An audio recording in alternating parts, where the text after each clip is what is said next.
If I were to make a guess, you already have some sort of winback flow set up in your email system, and you send something along the lines of, "Oh, we miss you. Yes, 10% off. Come back to what you left." And if you check the metrics, it barely does anything. Low clicks. You think, "Oh, they already turned subscribers I use." That's actually very common, but it doesn't have to be so. And the reason is simple why it's common. Most winback flows treat inactive customers like they just need a reminder. But that's not the real problem. If a customer hasn't come back in 30, 60, or 90 days after their purchase, it's not necessarily because they forgot you exist. It's more likely because something has broken in their journey. Maybe the product didn't meet expectations, their experience with your product wasn't strong enough, the value wasn't clear, they didn't know how to use your product to achieve the most value from it, or something else became more important. In all of these cases, sending a generic "we miss you" email doesn't fix anything. It just adds noise and confusion. A good winback flow starts with understanding why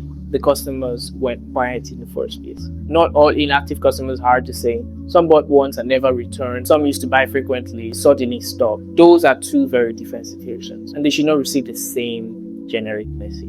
Then comes the structure. A strong winback sequence usually looks like this. First email, an attempt to reconnect, not to sell anything, but just to remind them what the brand is all about, what made them buy the first time. Bring back context. Sometimes the best way to also do it is to use the founder's voice in this email. Second email comes with relevance.